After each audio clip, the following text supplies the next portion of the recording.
There was like a really nice harmony between all the different elements involved. We have the, Mattel line to pull from inspiration-wise. We've got all the usual places you'd look for inspiration. And I don't mean just for costumes or hair and makeup, but for the set design too. It's, Sarah Greenwood, our incredible production designer, looking at Slim Aaron's pictures and the houses in them and how people would kind of like have this, like, effortless but luxurious vibe felt right for Barbie Land. Or, in Slim Aaron's pictures, you've got all these women in bikinis, but they never look self-conscious because there's lots of women together. There was something like empowering about, we'd talk a lot about what struck us as feeling empowering and freeing and fun, because no one's meant to feel self-conscious in Barbie Land. Until Barbie starts having an existential crisis. But before that, it would never occur to her that being in a bikini could be embarrassing. It's like, she feels great, they all feel great, every day is great.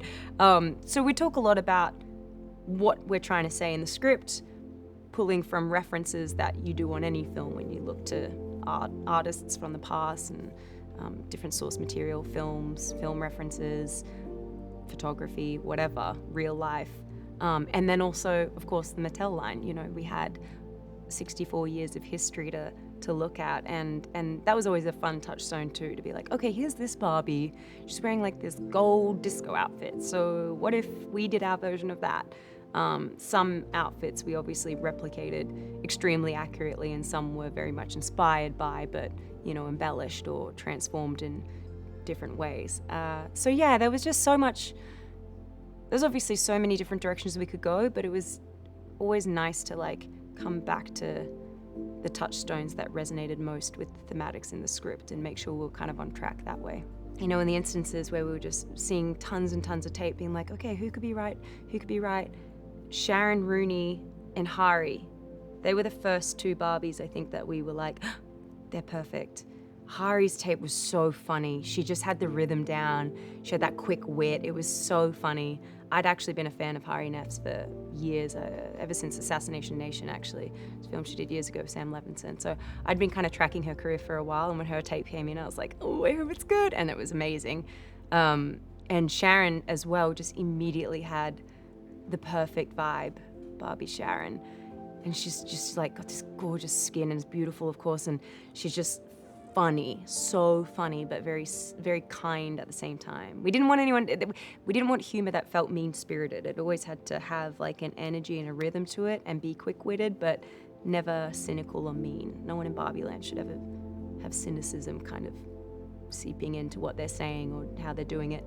And Alex, Barbie Alex, again, her tape was just so good. She had that like sweet thing that even on a laptop screen, you could kind of feel this energy. It was amazing. And then Barbie Anna is actually a good friend of Greta's, and she was like, I've got a friend who would be perfect Barbie energy, and she's Auntie Anna, as we call her. She's just hilarious and the best. What Mark Ronson has done with the music in this film is unbelievable. Music's always that really fun thing that usually it's kind of like icing the cake. You make the cake and then at the end you're like, oh, it gets even better when we ice it. But that doesn't even begin to cover what Mark Ronson's done. And he didn't come at the end to ice the cake. He's been a part of the process from the beginning. And it's so important. That's made the biggest difference, is having the music kind of grow and evolve whilst the film grew and evolved. And he's pulled in obviously the most incredible artists who, I don't know, he kind of developed this signature thing where the music is responding to what's happening on screen. I mean, there's like this hilarious song at the beginning when Barbie's going through her perfect day and then her bad day, and Lizzo's lyrics are very much reflecting what you're seeing on screen, and it's just this added layer of comedy, and this extra conversation that's happening with the audience that's so funny, and it's an incredibly catchy, amazing song. The Billie Eilish song at the end of the movie, it made me cry the very first time I heard it. I still cry. I just watched a video of the orchestra, an actual orchestra playing the score, which makes me happy that still happens in movies. A real whole orchestra gets together and plays a movie score, and they record it and they put it in. Not everything's done on computers. But to hear Billie Eilish's song played by an orchestra, and half the orchestra turned up wearing pink and no one even told them to, they just did it because they wanted to, that made me cry as well.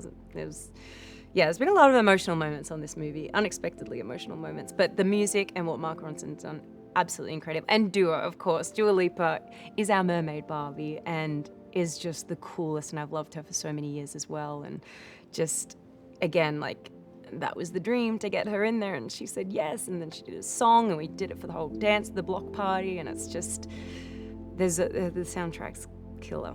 Absolutely killer on this. There's so many artists I can't even begin to go through everyone, but it's killer. Greta definitely loved, a lot of Technicolor musicals were a reference for this film, but also a lot of just old movies were a reference to this film, and they had this kind of, they also were shooting on different kind of film stock, of course that helps, but this like full coverage but creaminess to their makeup, it was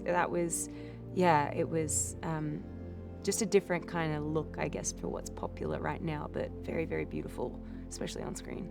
Our kind of like foundation to build off was the Mattel line, and so when it comes to costumes, the idea that you get a Barbie in a pack and you get all the accessories and all the matching pieces of the outfit that go together, or in some cases that can be converted from day to night. We'd take that idea and run with it, where Jacqueline would create like a perfect day look, but then when Barbie goes to the beach, it's the same material but a different outfit. And her hair could change impossibly from minute to minute. She can go to the beach with a long ponytail and then have hair up to here for lunchtime and then have it curly by dinner, and that was just kind of like the magic of Barbie Land, is that her hair could change with her outfits.